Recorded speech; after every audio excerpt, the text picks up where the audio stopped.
अस्सलामुअलैकुम। हाय बच्चों, कैसे हो आप सब? ठीक हो?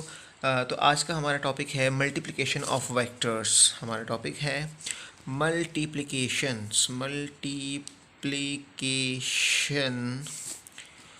Of vectors. Multiplication of vectors या ऑफ आ वेक्टर, इसमें क्या होता है कि मल्टीप्लिकेशन ऑफ वेक्टर क्या होती है। मल्टीप्लिकेशन ऑफ वेक्टर में सबसे पहली चीज़ ये होती है कि स्केलर मल्टीप्लाई बाय वेक्टर। सबसे पहले होता है कि एक वेक्टर को एक स्केलर से मल्टीप्लाई किया जाता है। ये भी एक तरह की वेक्टर मल्टीप्लिकेशन होती है। इसमें क्या होता है कि कोई भी अगर वेक्टर है, लाइक से ए, ठीक है, उसकी एक वैल्यू है like 2i plus 3j plus 4k। आपसे कहा गया कि आप इस वेक्टर को एक स्केलर से मल्टीप्लाई करें। तो स्केलर से मल्टीप्लाई करने का मतलब है, स्केलर क्या है? स्केलर का मतलब है कोई भी number, like 1 2 3 4, any number. Scalar is just a number. तो अगर आपसे कहा जाता है कि आप इसको किसी स्केलर यानी n से मल्टीप्लाई कर दें, तो n की मिसाल के तौर पे n आप 2 लेते हैं और आपसे कहा जाता है कि आप इसको 2a कर दें, तो ये जो वेक्टर जो अपने कार्टेशियन कोऑर्डिनेट्स में गिवन है, अपने ऑर्थोगोनल यूनिट वेक्टर्स में गिवन है आई जे के में, ये क्या हो जाएगा आपका? आप तमाम जो इसके कंपोनेंट्स हैं उनको आप 2 से मल्टीप्लाई कर देंगे तो ये हो जाएगा 4i plus 6j plus 8k। तो एक वेक्टर की मल्टीप्लिकेशन बाय स्केलर क्या होती है कि आप सिर्फ उस वेक्टर को उस वैल्यू से मल्टीप्लाई कर दें, और उसके नतीजे में होता क्या है कि अगर आपके पास एक वेक्टर ए था, तो अगर आपने उसको 2 से मल्टीप्लाई कर दिया तो वो हो जाएगा 2a, मीन्स वो डबल वेक्टर हो जाएगा। यानी कि अगर तो वो वेक्टर a था और आपने उसको यहाँ 2 से मल्टीप्लाई कर दिया, तो यकीनन आप ये देखेंगे कि उस वेक्टर की जो लेंथ है, उसका जो मैग्नीट्यूड है, वो चेंज हो जाएगा, वो डबल हो जाएगा, या वॉट एवर आपने जिस नंबर से भी मल्टीप्लाई किया उतने टाइम्स हो जाएगा। तो स्केलर को एक वेक्टर को स्केलर से मल्टीप्लाई करने का मतलब ये होता है कि आप एक वेक्टर के मैग्नीट्यूड को चेंज कर रहे हैं। Its direction remains constant and it's nature remains constant. जो वेक्टर है वो वही वेक्टर रहेगा। If you have a force vector of 10 Newton like that, और आप इसको किसी और स्केलर से मल्टीप्लाई कर दें, so this will be 2f and this 2f will be 20 Newton. Like अगर ये, आई थिंक मुझे यहाँ 2 नहीं लिखना चाहिए, अगर एक f जो है वो 10 न्यूटन है और आपसे कहा गया कि आप इस f को एक स्केलर से मल्टीप्लाई कर दो और आपने उसको 2 से मल्टीप्लाई कर दिया तो वो 2f हो जाएगा। अगर आपने उसको 3 से मल्टीप्लाई कर दिया तो फिर वो हो जाएगा 13 Newton. And in all that cases हमारी जो वेक्टर की लेंथ है वो चेंज होती जाएगी। तो इसका मतलब है कि अगर आप एक वेक्टर को स्केलर से मल्टीप्लाई करेंगे तो उससे उस पर उसकी नेचर पे या डायरेक्शन पे फ़र्क नहीं पड़ेगा। हाँ, अलबत्ता उसकी जो मैग्नीट्यूड है वो लाजमी चेंज होगी। ठीक है, सो ये था हमारा scalar multiply by vector, the first part of multiplication of vector. Second part is that के scalar vector multiply by vector. एक वेक्टर को एक वेक्टर से ही मल्टीप्लाई किया जाएगा। देखें, हमने अब तक पढ़ा है कि एडिशन ऑफ वेक्टर, जिसमें वेक्टर में वेक्टर ऐड होता है। हमने सब्ट्रैक्शन ऑफ वेक्टर देखा, वेक्टर में से वेक्टर सब्ट्रैक्ट होता है। तो अभी हम यहाँ देख रहे हैं मल्टीप्लिकेशन ऑफ वेक्टर, जिसमें वेक्टर से वेक्टर मल्टीप्लाई हो रहा है। जी हाँ, ये हमारा दूसरा पार्ट है जिसमें क्या कहा जा रहा है कि एक वेक्टर को वेक्टर से मल्टीप्लाई करो। अब मज़े की बात, तीसरा पार्ट, पहला पार्ट स्केलर को वेक्टर से मल्टीप्लाई किया, दूसरा पार्ट वेक्टर को वेक्टर से मल्टीप्लाई किया, तीसरा पार्ट वेक्टर को वेक्टर से मल्टीप्लाई किया। जी हाँ, बिल्कुल आप सही देख रहे हैं, यहाँ भी वेक्टर को वेक्टर से मल्टीप्लाई किया, यहाँ भी वेक्टर को वेक्टर से मल्टीप्लाई किया। लेकिन फ़र्क क्या है? यकीनन यहाँ कोई फ़र्क होगा, there must be a difference. तो हम जो दूसरा वाला पार्ट पढ़ेंगे जिसमें वेक्टर को वेक्टर से मल्टीप्लाई किया जाएगा, वो कुछ ऐसा होगा कि वेक्टर को वेक्टर से मल्टीप्लाई किया जाए और उसका नतीजा जो है वो स्केलर आए, जबकि तीसरा वेक्टर को वेक्टर से मल्टीप्लाई किया जाए और उसका नतीजा वेक्टर आए। जी हाँ, आप बिल्कुल दुरुस्त देख रहे हैं, ऐसा ही होना है। स्केलर को वेक्टर को वेक्टर से मल्टीप्लाई करें सो स्केलर आए, इस वेक्टर को वेक्टर से मल्टीप्लाई करें तो वेक्टर आए। This is only possible in the world of physics, like that vector equals to scalar, vector equals to vector. तो हम जो है इसका दूसरा वाला पार्ट अभी स्टडी करेंगे, और जिसका नाम है डॉट प्रोडक्ट या स्केलर प्रोडक्ट। सो आए हम इसको समझते हैं कि ये क्या होता है। अच्छा जी, तो डॉट प्रोडक्ट क्या होता है, इसमें डेफिनेशन को पढ़ते हैं सर। इसमें कह रहे हैं कि multiplication of two vectors in such a way that the product is a scalar quantity is called scalar product और वेक्टर प्रोडक्ट। और करके the dot product of two vector is equal to the product of magnitude of two vectors times the cosine of the angle between them. ये दूसरी वाली definition तो आपको सिर्फ ये बताया गया है कि ए डॉट बी के नतीजे में जो मैग्नीट्यूड आएगा वो कैसे लिखा जाएगा। अदरवाइज जो रिप्रेजेंटेशन, जो डेफिनेशन है वो ये है कि दो वेक्टर को ऐसे मल्टीप्लाई किया जाए कि उनका नतीजा जो प्रोडक्ट हो वो स्केलर क्वांटिटी हो, उसको ही हम स्केलर प्रोडक्ट या डॉट प्रोडक्ट कहते हैं। तो देखिए, इसको ऐसे समझते हैं कि आपके पास एक वेक्टर है ए और एक वेक्टर है बी, आपने उन्हें मल्टीप्लाई किया और उसके नतीजे में यहाँ कोई क्वांटिटी आ गई जिसको मैंने कह दिया x. What is x? X is a scalar quantity. For an example, just for an example, आपने बचपन में पढ़ा है, मैट्रिक में पढ़ा है, एक ऐसी क्वांटिटी जिसको कहा जाता है वर्क।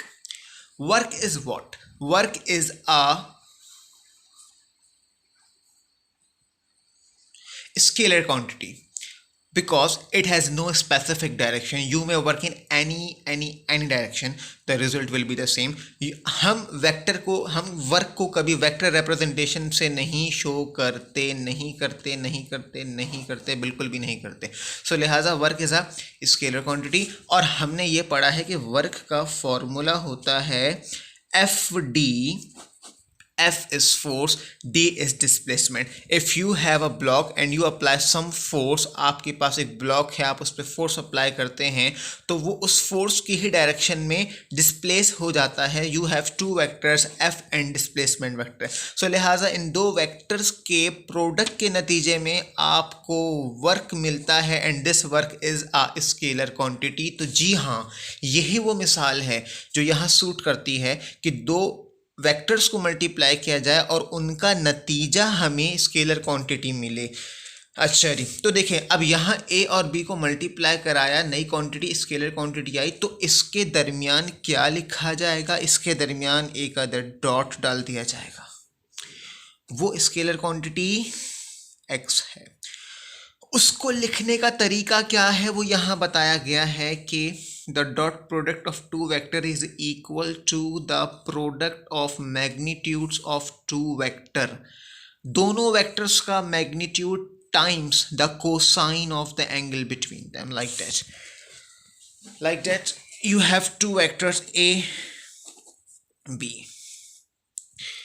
आप इन दोनों वेक्टर्स को मल्टीप्लाई कर रहे हैं a डॉट b, ये बराबर होंगे the product of magnitude of A and B, which is A, B, this is the product of magnitudes, and times the cosine of the angle between them. What is this? This is theta. This is theta. Theta is the angle between A and B. Again, angle कब बनता है? जब दो vector की tell से tell मिलती हैं। ये एक एंगल बन रहा है जो कि एक किस्म का इंटीरियर एंगल कह सकता हूँ कि ये अंदरूनी है, या एक एंगल यहाँ भी बन रहा है। This angle is what you may से एक्सटीरियर और एनी टर्म। आप ये कह सकते हैं कि यहाँ पे दो वेक्टर्स के दरमियान जो एंगल बन रहा है वो ये थीटा है, या फिर वो ये एंगल भी हो सकता है, डिपेंडिंग ऑन योर चॉइस। अगर आप इस एंगल की बात करते हैं तो ये यकीनन एक एक्यूट एंगल होगा जो 90 से छोटा होगा, और ये यकीनन एक ऑब्ट्यूज एंगल होगा जो 90 से बड़ा होगा।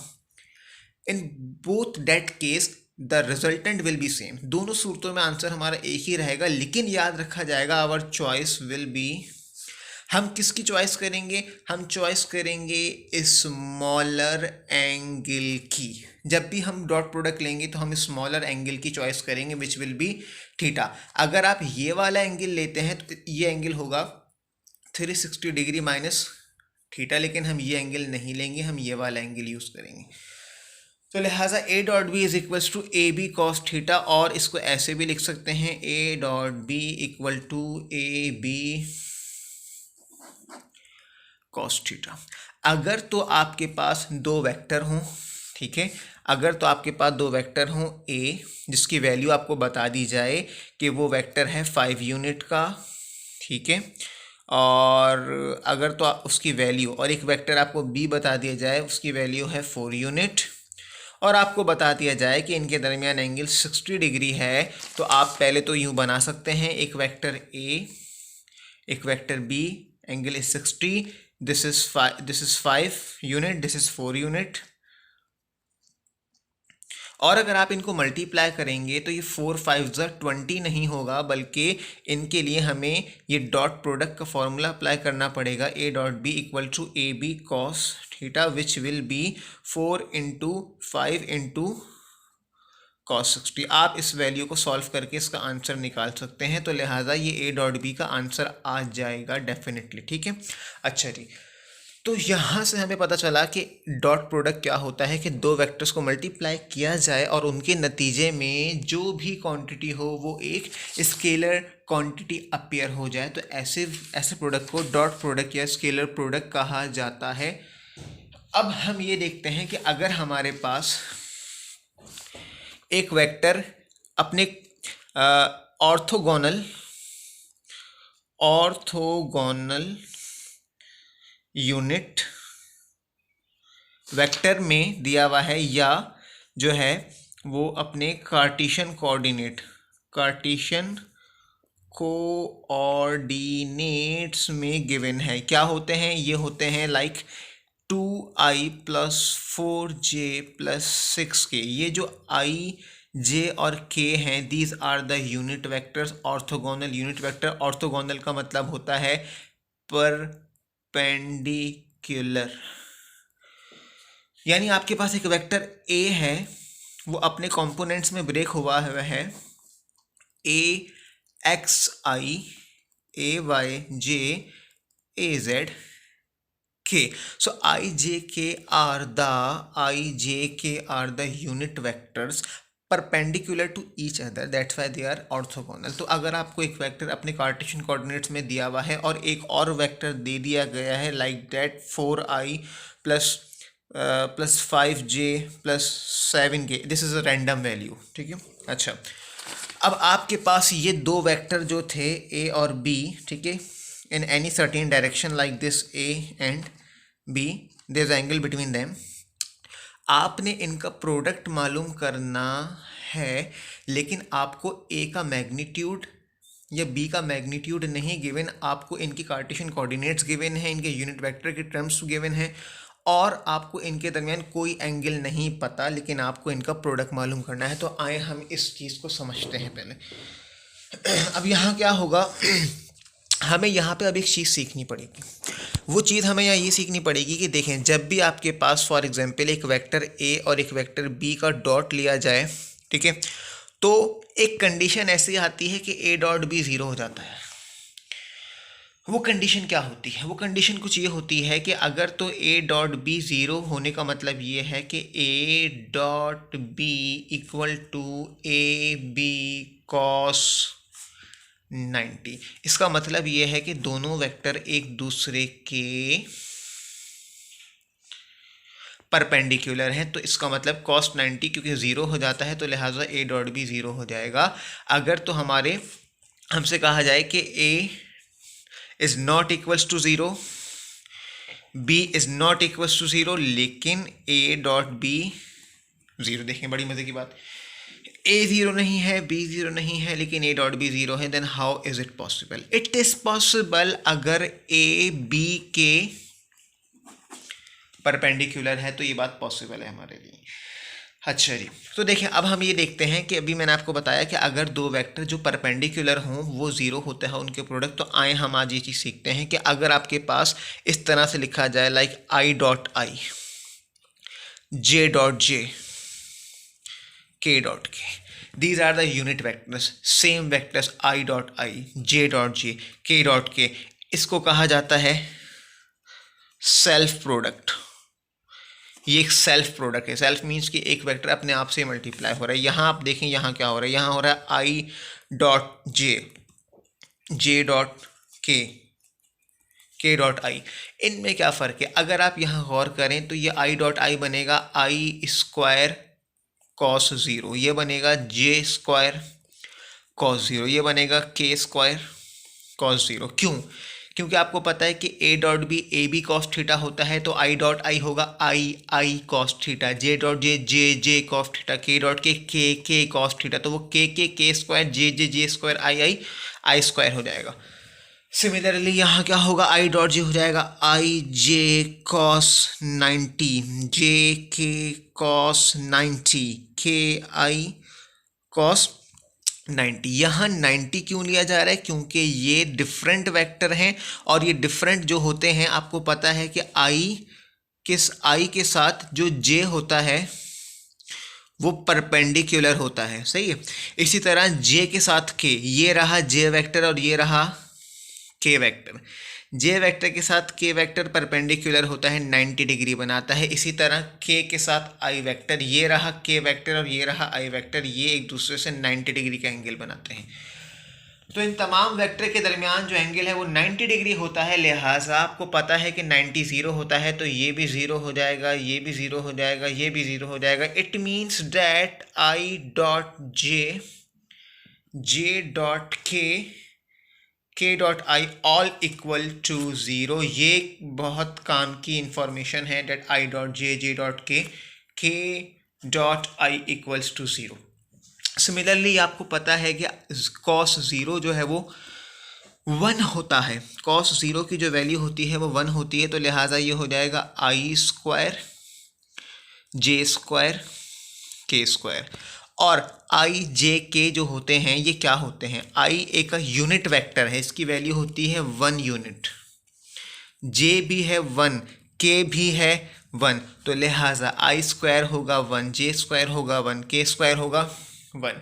तो i dot I is 1, I dot I is 1, J dot J is 1, के डॉट के is 1, I dot J zero, J dot के ज़ीरो, के डॉट आई ज़ीरो। ये बहुत इंपॉर्टेंट इन्फॉर्मेशन है। जब आप एक वेक्टर ए को बी या किसी भी वेक्टर को दूसरे वेक्टर से मल्टीप्लाई करें और आपको वेक्टर दिए गए हों इस तरह से ऑर्थोगोनल यूनिट वेक्टर्स या कार्टेशियन कोऑर्डिनेट्स आई जे के में, तो आए हम वेक्टर को मल्टीप्लाई करते हैं। ठीक है, तो अब यहाँ पे क्या कर रहे हैं, ए dot b, vector a dot vector b. Vector a हमने लिया था अपने लिए 2 4 6 4 5 7, 2i 4j 6k और 4i 5j 7k, 4i 5j 7k। अब करेंगे क्या? अब इसमें ये करेंगे कि देखिए, आसानी के लिए मैं आपको बताऊं इसको मल्टीप्लाई करने का तरीका क्या है।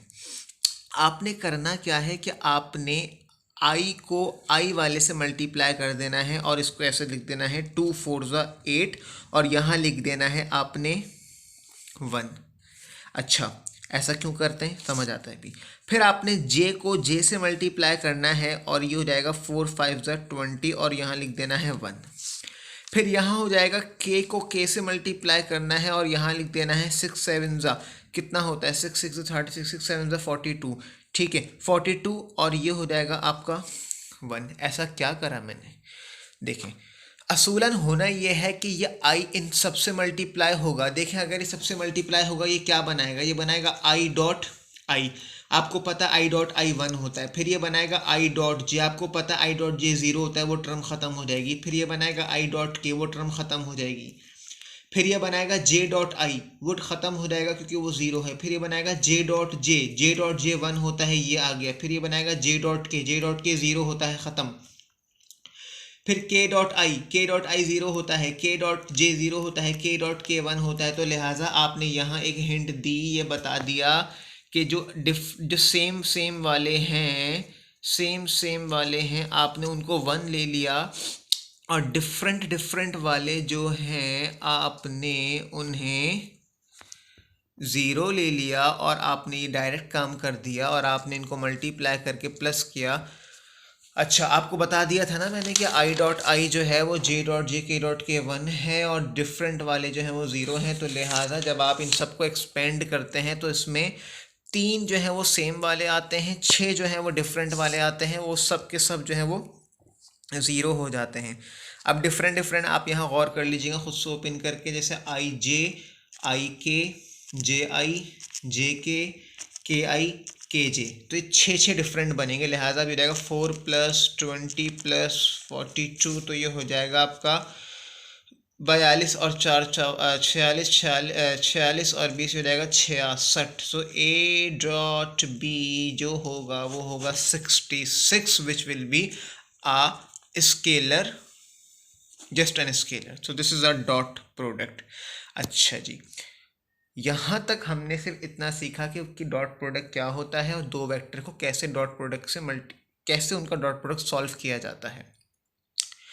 अब हम यहाँ पे एक प्रूफ करेंगे जो कि ये प्रूफ है। अब इस प्रूफ में हमें कहा जा रहा है proof that the dot product of two vector is commutative, और ऐसे भी पूछ सकते हैं proof that a dot b equals to b dot A.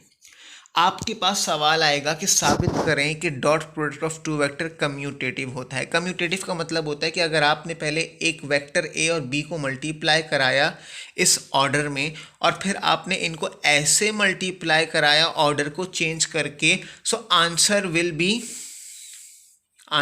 B same. तो that is A dot B बराबर होना चाहिए बी डॉट ए। जैसे आपको पता है अगर आप 2 को मल्टीप्लाई करते हैं 3 से तो 6 आता है, 3 को मल्टीप्लाई करेंगे 2 से तो भी 6 आएगा। तो ये बात वैलिड है। ये बात हमें साबित करनी है कि ये जो प्रोडक्ट है ये कम्यूटेटिव है, इसमें आप ऑर्डर को चेंज कर दें तो आपका आंसर सेम रहता है। तो आइए हम ये प्रोडक्ट सॉल्व करते हैं, इसका प्रूफ करते हैं। सबसे पहले हम यहाँ पे कंसीडर करेंगे, consider two vectors A and B making angle theta with each other. Again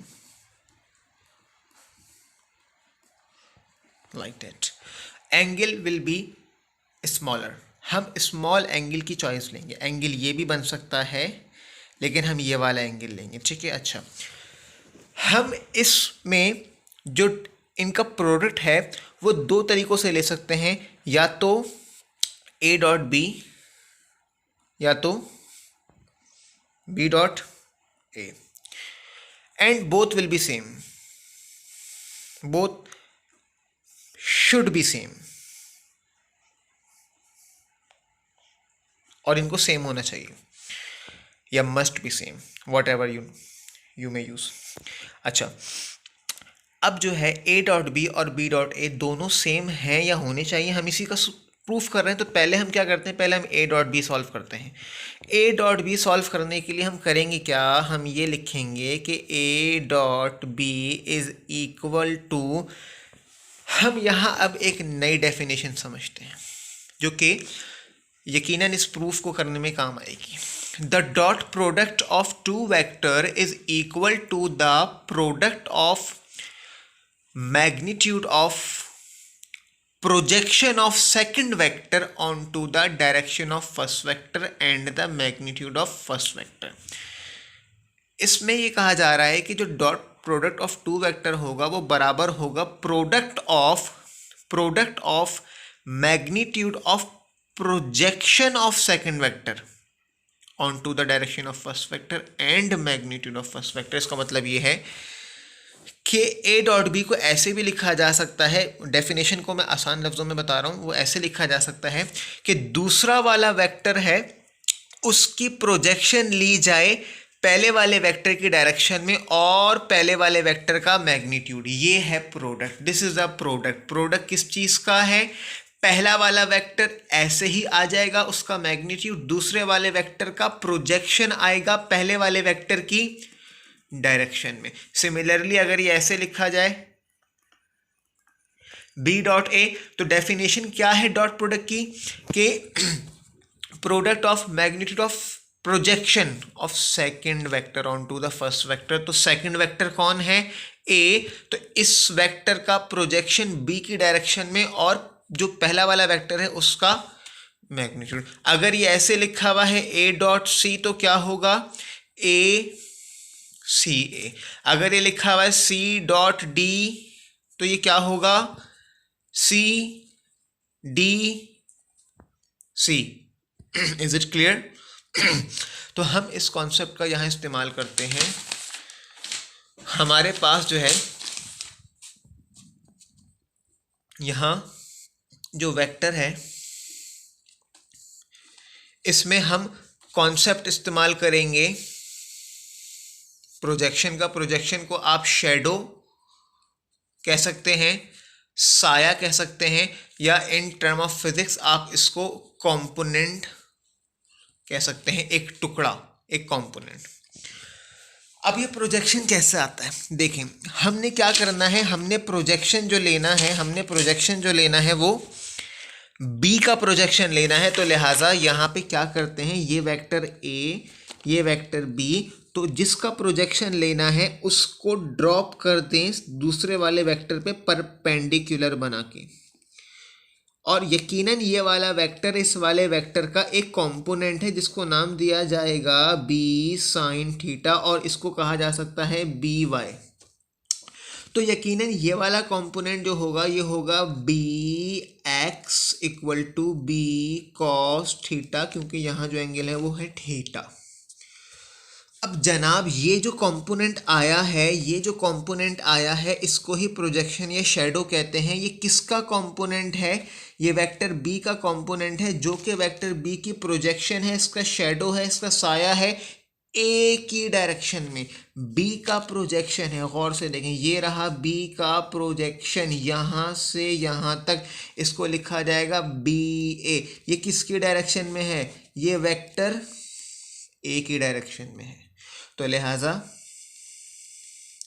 इस बी ए को बी एक्स या बी कॉस थीटा कहेंगे, जो वेक्टर बी का शैडो प्रोजेक्शन होगा। जैसे कि अगर ये एक वेक्टर यहाँ बना हुआ है, ठीक है, और आप यूँ समझते हैं कि जैसे कि मिसाल के तौर पे ये ज़मीन है, ये ग्राउंड है, ठीक है, और ये आपने माना कि जैसे कि ये ज़मीन है और ये एक दरख्त लगा हुआ है और यहाँ से सूरज की रोशनी पड़ती है अगर, तो कहाँ इसका शैडो बनेगा? ज़मीन पे इधर इसका शैडो बनेगा। तो ये इसका प्रोजेक्शन होगा, साया होगा, लिहाजा ये इसका प्रोजेक्शन है। तो अब हमने पीछे क्या लिखा था? A dot B equal to A B A. तो अब हम लिखेंगे कि इसमें जो बी ए है वो है बी कॉस थीटा। तो ए डॉट बी हो जाएगा a B cos theta. This is our equation number 1। Similarly हम क्या करेंगे? बी डॉट ए को सॉल्व करेंगे। अब बी डॉट ए को सॉल्व करने का मतलब है आप दोबारा वेक्टर ए और वेक्टर बी ड्रॉ करें, एंड दिस टाइम आप ये करेंगे कि आप इसको यूँ लिखेंगे like b dot a equal to b A b. Second वाले वेक्टर का प्रोजेक्शन पहले वाले वेक्टर की डायरेक्शन में, और पहले वाला वेक्टर अपने मैग्नीट्यूड फॉर्म में। इनका प्रोडक्ट बहुत आसान है। पहले वाले वेक्टर का मैग्नीट्यूड का प्रोडक्ट लेना है दूसरे वाले वेक्टर के प्रोजेक्शन से, ठीक है। चलिए, तो अब इसमें प्रोजेक्शन किसका बनेगा? ए का। तो प्रोजेक्शन बनाने के लिए उस वेक्टर को सामने वाले वेक्टर पे परपेंडिकुलरली ड्रॉप कर दो, ऐसे जैसे कि वेक्टर को ड्रॉप करते हैं। जब वो ड्रॉप होता है ना, तो जहाँ से ड्रॉप होता है वहाँ हेड बनता है, और जहाँ ड्रॉप होता है वहाँ उसकी टेल होती है। अब वो टेल किसी दूसरे वेक्टर की हेड पे बनती है लाजमी, तो इसका मतलब है यहाँ पे भी एक वेक्टर बना दिया जाता है। तो लिहाजा जहाँ ये ड्रॉप हुआ वहाँ जो हेड बनी हुई है, ये जो वेक्टर है हमारा, ये इस वेक्टर ए का शैडो है जो बी की डायरेक्शन में बन रहा है। इसको कहा जाएगा A X equal to A cos theta. अभी आपके सामने ये एक किस्म का राइट ट्रायंगल बना हुआ है, ठीक है। इसमें अगर हम बात करें तो एंगल यहाँ से बन रहा है, तो जिस साइड से एंगल बनता है वो वाली साइड कॉस होती है और ये वाली साइड हमारी साइन की साइड होगी। अब क्योंकि ये वाली साइड इस वेक्टर ए का टुकड़ा है, कंपोनेंट है, किसकी डायरेक्शन में गौर करें, ये ए एक्स जो है वो, जिसको हम ए बी भी कह सकते हैं कि ए का प्रोजेक्शन बी की डायरेक्शन में वो ए एक्स के बराबर है और किसकी डायरेक्शन में है, बी की डायरेक्शन में है। तो ये ए एक्स क्या होगा, ये ए एक्स होगा ए कॉस थीटा। अगेन इस वेक्टर को यहाँ से परपेंडिकुलर ड्रॉप किया सामने वाले वेक्टर पे, तो ये जो टुकड़ा आया ये हमारा क्या कहलाएगा, projection of vector a on to direction of vector b. देखें यहाँ मैंने बहुत ज़्यादा कचरा कर दिया इस डायग्राम का, लेकिन आपको समझ आना ज़रूरी है। ये सारी चीज़ें आप नहीं बनाएंगे, बेहतर है कि आप इसको प्रॉपर सफाई से एक डायग्राम बनाएंगे।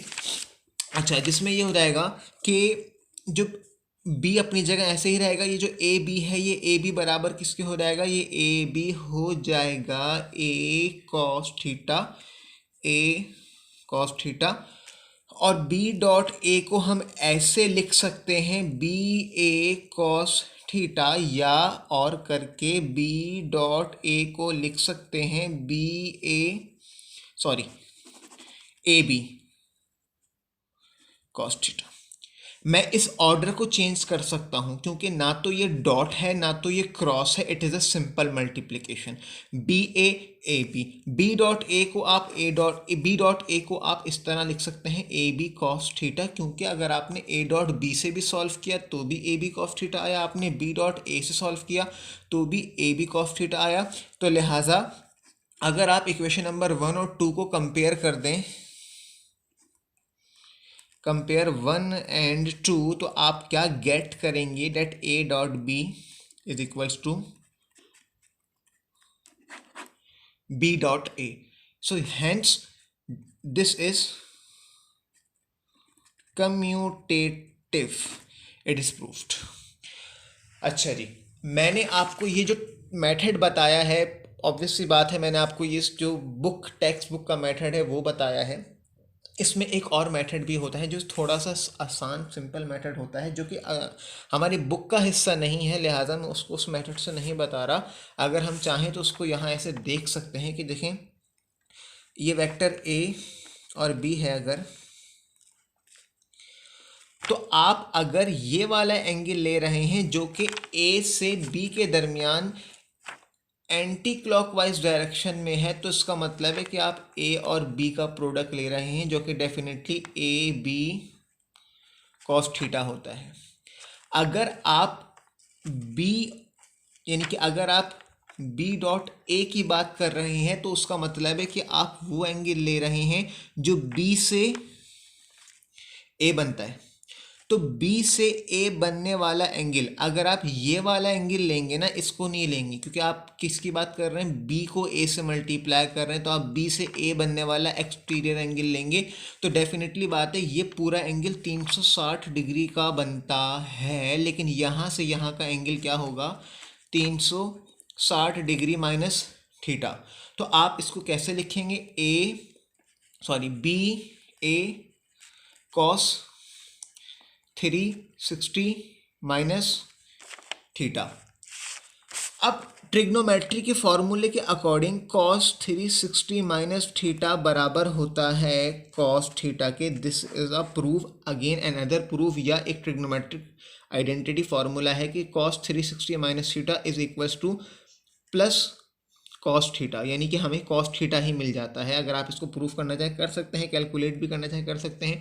तो लिहाजा 360 माइनस थीटा का जो जवाब होता है वो कॉस थीटा ही होता है। तो ये बी डॉट ए जो है वो आपको मिलता है क्या, बी ए कॉस थीटा, जिसको अगेन आप ए बी कॉस थीटा करके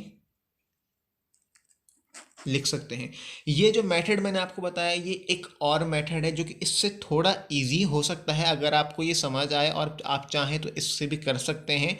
लेकिन अगेन कि अगर हम अपनी सिंथ टेक्स्ट बुक को फॉलो कर रहे हैं तो उसमें जो मेथड है वो यही प्रोजेक्शन वाला मेथड दिया गया है, जिससे मैंने आपको ये प्रूफ करवा दिया है। I hope it is clear to you. If there is any doubt you may ask any question. Thank you so much. अल्लाह हाफिज़।